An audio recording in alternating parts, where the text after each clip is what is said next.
और मंत्री बादल पत्रलेख के द्वारा एक सर्टिफिकेट ये हमको दिया गया कि आपको 5 यूनिट 5 लाख रुपए ला करके, उनका स्क्रैप पड़ा हुआ था उसको ला करके बनवा दिए और उसका बनाने का खर्च भी दिए। इस तरह से कुछ स्थानीय दुनिया में बड़े बड़े फैक्ट्री बन गए, जहां हम मोबाइल बना सकते हैं, कार बना सकते हैं, रॉकेट बना सकते हैं, राइफल बना सकते हैं, चंद्रयान पर जा सकते हैं, सब कुछ कर सकते हैं। लेकिन हम गेहूं विश्व से मातरम, गाय बिना भेदभाव किए सभी को दूध पिलाती है, इसमें कोई भेदभाव नहीं करती है। कि ये कहानी है, ईंट भट्ठा में लोग गधा का उपयोग करते हैं, ला करके उनका स्क्रैप पड़ा हुआ था उसको ला करके बनवा दिए और उसका बनाने का खर्च भी दिए। इस तरह से कुछ स्थानीय अपने बेटे के पास रह करके संतोष का अनुभव करती है, उसी तरह गौ माता अपने प्रियजनों के पास रह करके एक अनुभव करती है। मैं जानता हूं मेरे नमस्कार, आप देख रहे हैं शक्ति झारखंडी। मैं झारखंड के पलामू में हूँ और दर्शकों मैं एक शख्स से मिलाना चाह रहा हूँ जिनका नाम है हीरानंद पाठक जी। आइए बात करते हैं। शक्ति झारखंडी में आपका स्वागत है। आपको भी स्वागत है मेरे गौशाला में। मैं हीरानंद पाठक एक स्कूल में शिक्षक था और 2017 में अवकाश प्राप्त किया। उसके पहले से मेरे घर में इस तरह का वातावरण था कि गायें रखी जाती थी। धीरे धीरे उस समय तक इतना मुझे ये नहीं पता था कि गायों की बड़े पैमाने पर तस्करी होती है। जब जैसे जैसे मैं समझा, निकटवर्ती गांव में जहां मैं रहता था वो आसपास के लोग इस तरह का काम करते थे। मेरे दिमाग में आया, मैं इसके बारे में काफ़ी अध्ययन किया, संथाल परगना के कई क्षेत्रों में घूमा, साहबगंज, पाकुड़ और उधर दुमका आदि क्षेत्रों में घूमा। वहाँ मुझे स्पष्ट रूप से पता चल गया कि ये बांग्लादेशी तस्कर जो है उनके हाथ में ये सब गाय चली जाती है और अंतर्राष्ट्रीय मार्केट में इसका मूल्य जो है 5 गुना तक मिलता है। जो 5,000 में ले जाते हैं उसको 50,000 तक भी मिल सकता है, 10,000 में ले जाते हैं उसका 1 लाख भी मिलता है, ऐसा लोग बताते हैं।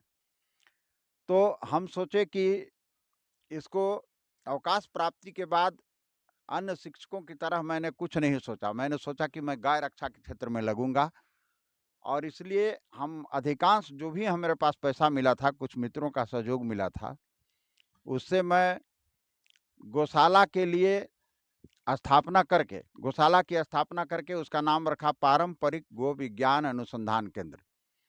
अनुसंधान केंद्र का मतलब होता है कि सारा एसेट उपलब्ध हो आधुनिक तरह से, लेकिन हमने देखा कि पारंपरिक तरीका से जो गोपालन होता था उससे हमारी गाय पूरी तरह से स्वस्थ रहती थी, बचती थी और गांव का वातावरण उनको मिलता था और उनसे इतना स्नेह था लोगों को, जिसको देख करके कोई भी अभिभूत हो सकता था। आज वो चीज़ नहीं है।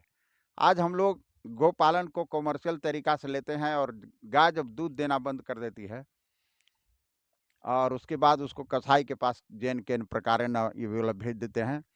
और अक्सर आप देखिएगा कि बछड़ों को कोई नहीं पालता है, बछड़ों को रोड पर छोड़ देता है या कसाई खानों में भेज देता है। तो इस तरह की समस्या को देख करके, और ये समस्या मात्र इतना ही नहीं है, यह राष्ट्रीय सुरक्षा का प्रश्न है, क्योंकि जिन देशों में इसकी तस्करी होती है वहां से हथियार और नशीले पदार्थ जमा किए जा रहे हैं, जो भारत को आज न कल अस्थिर कर देंगे। जो लोग सोचते हैं कि मैं पागल हूं, इस तरह का काम कर रहा हूं, हमको कोई आज तक स्थानीय लोग किसी भी प्रकार का कोई सपोर्ट नहीं किया है।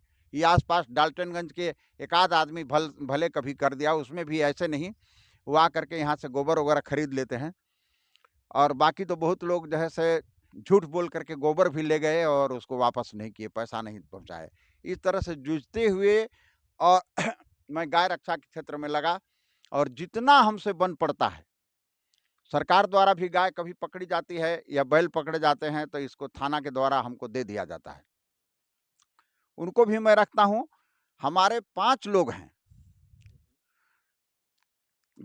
उषा गौतम सराफ बम्बई, वो अभी तक हमको जब से स्थापना मैं 17 में किया हूं तब से अभी तक 10 से 12 लाख रुपया तक दी है। दूसरे शख्स हैं डॉक्टर शांतनु अग्रहरी, जो अपने वेतन से हमको पैसा दिया करते थे, आज भी कभी 40,000 50,000 करके कभी भेज देते हैं, तो वो हैं।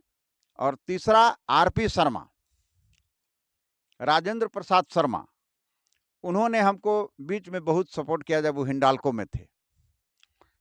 और यहाँ गुप्ता जी हैं, अशोक कुमार गुप्ता, रेहला फैक्ट्री, उनको मैंने कहा कि यहाँ पानी पीने का बहुत संकट है।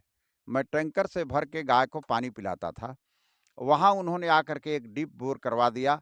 और ये 2 शेड जो आप सामने देख रहे हैं, ये 2 शेड जो है आदित्य बिरला ग्रुप के पुराने सामग्रियों से ला करके, उनका स्क्रैप पड़ा हुआ था, उसको ला करके बनवा दिए और उसका बनाने का खर्च भी दिए। इस तरह से कुछ स्थानीय सहयोग से हम औरंगाबाद वगैरह से अशोक कुमार सिंह, जो बहुत बड़े गौसेवक हैं और समाज सेवक हैं, वो किसको क्या दे देंगे, सहयोग से हम औरंगाबाद वगैरह से अशोक कुमार सिंह, जो बहुत बड़े गौसेवक हैं और समाज सेवक हैं, वो किसको क्या दे देंगे, कब क्या कर देंगे, उनका ये नहीं रहता है। बहुत मंदिरों का निर्माण किया है और उन्होंने गाय की जो सेवा के लिए और इतना ये करते हैं कि उनको देख करके गाय आ जाती है। वो है हमारे संस्था के सेक्रेटरी हैं, उनके माध्यम से हमको कभी कुट्टी पुआल ये सब उपलब्ध होता रहा और कुछ दिन तक स्टाफ का वेतन भी देते रहे। लेकिन अभी कुल मिलाकर के हम पर बहुत कर्ज है और इसका महीना में बहुत खर्च भी है। जो स्थानीय लोग मैंने 2 साल से कोई यहाँ धान नहीं होने के कारण कोई चीज़ नहीं मिल पा रहा है इनके चारा के लिए, तो मुझे औरंगाबाद से बहुत महंगे दर पर मंगाना पड़ता है। और आयोग का गठन नहीं हुआ था, इसलिए इसका भुगतान बंद था।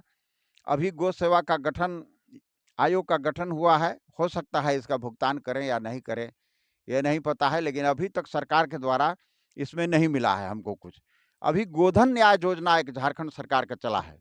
गोधन न्याय योजना के तहत हमारे पारंपरिक गो विज्ञान अनुसंधान केंद्र को चुना गया। मैं उधार के ये में डूब गया हूँ। झारखंड सरकार का एक नियम बना था कि 100 रुपया प्रतिदिन गोपालकों को दिया जाएगा जो पकड़े हुए गाय को रखेंगे। तो चूंकि गो सेवा और मंत्री बादल पत्रलेख के द्वारा एक सर्टिफिकेट ये हमको दिया गया कि आपको 5 यूनिट 5 लाख रुपया का दिया जा रहा है। 2 रुपये किलो आप ही से गोबर खरीद के और आप ही को बनाना है और सरकार भी खरीद लेगी उसको 7 रुपये किलो। इस तरह का प्लान करके हमको दिया गया है और इसका एग्रीमेंट कल हुआ है एग्रीकल्चर अधिकारी के द्वारा, उसको इसको बनाना है। उसमें भी बनने के बाद इसका भुगतान होगा। तो 5 लाख रुपया मात्र अभी सरकारी सहायता ये की उम्मीद है। और केंचुआ खाद खरीदेंगे, गोबर खरीदेंगे तो इससे कुछ गौशाला को आत्मनिर्भरता आएगी। तो यही इसका इतिहास है गौशाला का। आपके पास कितने गाय हैं? मैं तो अभी देखा कि गधा भी है आपके पास, नहीं है यहाँ, कुत्ता भी है, सब तरह का है। कितने जी। गाय हैं अभी आपके पास अभी गौ सेवा में? कुल बच्चा वगैरह सब गाय मिल करके लगभग 250 गाय है। इस बार 27 गायें मर गई। 27 गायें मर गई लंपी नामक बीमारी से। और लंपी नामक बीमारी से मरने के कारण जो है से बहुत है। और यहाँ सबसे बड़ा हमको एक अभाव खटकता है कि कोई आदमी हाथ से अब काम करने के लिए तैयार नहीं है। सब पूरा मशीनीकरण होने से और मुफ्त खोरी, जो फ्री में खाने के लिए जो आदत लगा दिया गया। आप देखिएगा कि गांव में गाजर घास फैला हुआ है, कोई उखाड़ेगा नहीं। आरी टूटा हुआ है, कोई बांधेगा नहीं। सब लोग जैसे नमक भात खा लेंगे लेकिन काम नहीं करेंगे, सब्जी का खेती नहीं कर सकते, कुछ नहीं कर सकते हैं आसपास। तो मैं हार गया हूँ इसको देखते देखते, क्योंकि कोई आदमी काम नहीं करने के कारण आज ये गंदगी का ढेर है। लोग चले गए, कल आएंगे, परसों आएंगे, चौथा आएंगे, करते करते जब छुट्टी में जाते हैं तो 1 सप्ताह तक नहीं आते हैं। ये स्थिति है, इसलिए बहुत परेशानी होती है ज़्यादा कदा। और प्रयास करता हूँ, जो भी बन पड़ता है मैं करता हूँ।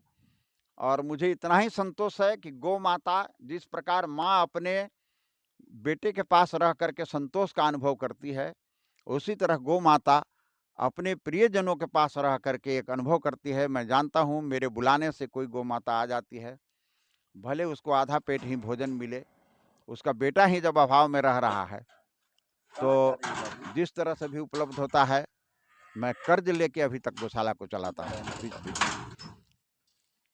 और ये आपका देखा कि मैं घुस रहा था तो देखा वहाँ पे आप गधा भी है और घोड़ा भी है और कुत्ते भी हैं, बिल्ली भी है, हर तरह के आप सेवा कर रहे हैं। भैंस भी है आपके पास।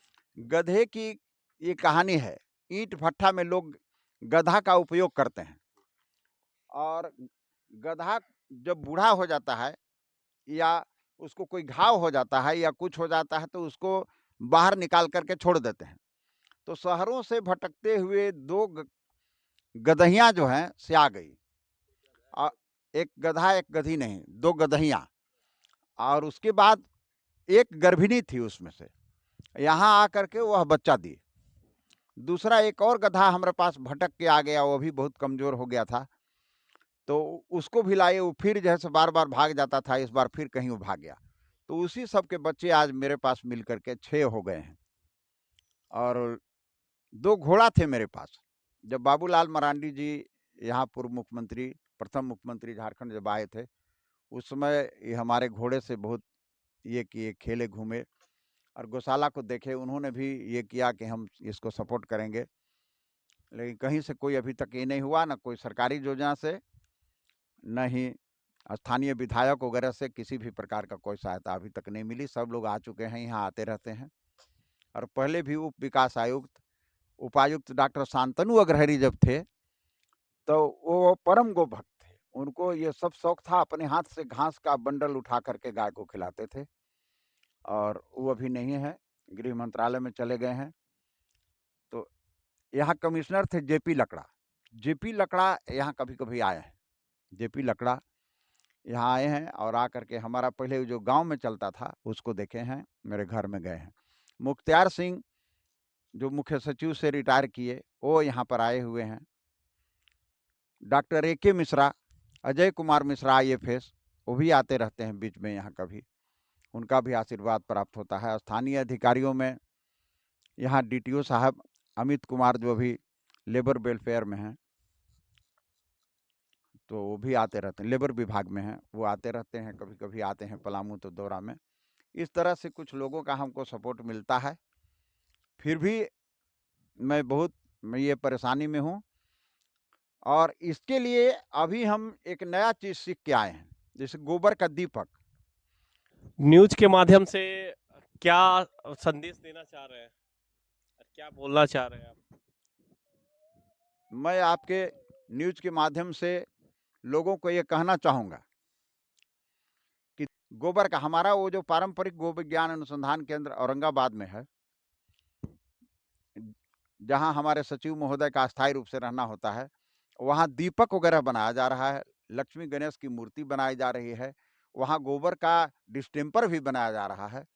इस तरह का कुछ प्लान भी है मेरे पास कि यहाँ गोबर गैस वगैरह बनाया जाए। इसको जल्द ही हम शुरू करने वाले हैं, ताकि गौशाला को आत्मनिर्भरता लाया जाए। यहाँ गौमूत्र और उससे उत्पादित दवा वगैरह जो विभिन्न जड़ी बूटियों को मिला करके बनता है, इसको भी बनाने का प्लान है आगे करके। और स्थानीय लोगों को इससे जुड़ना है, ताकि अधिक से अधिक रासायनिक खाद का बहिष्कार हो सके और जैविक खाद को दे करके हम स्वस्थ रह सकें, समाज हमारा स्वस्थ रहे, हमारा पैसा बचे और कम खर्चे में अधिक गुणवत्ता वाला साग सब्जी और अन्न हमें प्राप्त हो सके। दुनिया में बड़े बड़े फैक्ट्री बन गए, जहां हम मोबाइल बना सकते हैं, कार बना सकते हैं, रॉकेट बना सकते हैं, राइफल बना सकते हैं, चंद्रयान पर जा सकते हैं, सब कुछ कर सकते हैं। लेकिन हम गेहूं का एक दाना नहीं बना सकते हैं, मुनगा का एक पत्ता नहीं बना सकते हैं, अमरूद का एक फल नहीं बना सकते हैं। जो जीवनदायी है उसके बिना हम जीवित नहीं रह सकते हैं, कोई चीज़ की कल्पना नहीं कर सकते हैं। जब हमारे पेट में भोजन मिलता है, जब हमारा आत्मा तृप्त होता है, तब हमें विभिन्न प्रकार के अनुसंधान दिखाई देते हैं। लेकिन जो सबसे जीवनदायी चीज़ है वही सबसे उपेक्षा का ही शिकार है। और किसान जो सबसे अधिक समाज के लिए उपयोगी है, पूरे राष्ट्र को अन्न देता है, फल देता है, आज उसको अकुशल मजदूर के रूप में कहा जाता है। जबकि सदियों से उसके बाप दादा कितना बार सीखे, आलू रोपने सीखे, कतारी रोपने सीखे, बादाम लगाने सीखे, सारा चीज वही करता है। फिर भी किसान को ये कोई नहीं समझता है। तो मैं कहूँगा कि हर बड़े लोग अपने घर में गाय रखें, बैल रखें, बैल से खेती करें। चूंकि बैल के खेती नहीं होने के कारण ट्रैक्टर के चक्का से जितना केचुआ है, जितना मित्र कीट है, वो सब समाप्त होते जा रहे हैं, जो हम रासायनिक खाद डालते हैं उसके लिए। लेकिन बड़ी बड़ी कंपनियां इसमें लगी हुई है और उनके दलाल जब अभाव हो जाता है यूरिया का या कृत्रिम अभाव करके उसके लिए आंदोलन खड़ा करते हैं, सरकार को बाध्य करते हैं कि उसको मंगाया जाए। लेकिन गोबर के लिए और गाय के लिए जो बांग्लादेश में तस्करी हो रही है, इसमें थाना से लेके एसपी से लेके सारे लोगों को पैसा जाता है। आप अगर इस पर आवाज उठाइएगा तो आपको धमकी देंगे, आपको गोली भी मार सकता है। इनके तस्कर लोग इतना ही हो गए हैं। तो जब सब कुछ हो रहा है उसके बाद भी कुछ नहीं, कोई नहीं सुनता है, आपकी बात कोई नहीं सुनेगा। आप कभी भी आप दे सकते हैं, कहीं भी दुमका में चले जाइए, चाहे इधर चले जाइए, कहीं भी किसी थाना में। जिस दिन पशु मार्केट रहता है वहां पुलिस के लोग खड़ा रहते हैं और सीधे जो है 100 रुपया 200 रुपया में ट्रक पार हो जाता है, जबकि छोटी छोटी चीज बालू को रोक देते हैं। तो ये बहुत दुखद स्थिति है ये समाज के सामने कि हम लोग जो हैं अपनी चीज को नहीं समझ पा रहे हैं और अपनी स्थिति को नहीं समझने के कारण हमारे ऋषि मुनि लोग ऐसे ही नहीं थे। गावो विश्वस्य मातरम, गाय बिना भेदभाव किए सभी को दूध पिलाती है। इसमें कोई भेदभाव नहीं करती है कि कौन मुस्लिम है, कौन ईसाई है, कौन क्रिश्चियन है, कौन मेरा मांस खाता है, उसका बच्चा को हम दूध नहीं देंगे। फिर भी गाय के साथ ये अन्याय जो हो रहा है ये बहुत अच्छा नहीं है। इसके लिए मैं ये चाहूँगा कि जो अपने घर में गाय नहीं रख सकते हैं, ऐसे लोग अपनी राशि को किसी गौशाला या गोपालक को भेज करके उनके लिए कुट्टी, चारा और चोकर इत्यादि उपलब्ध करावें। यही मेरा संदेश है समाज के लिए। बहुत बहुत धन्यवाद। आपको भी धन्यवाद, आप आए और गाय माता के बारे में सोचे, इसके लिए बहुत बहुत धन्यवाद आपको। इसी तरह के तमाम खबरों के लिए बने रहिए शक्ति झारखंड के साथ। नमस्कार, जोहार, जय हिंद।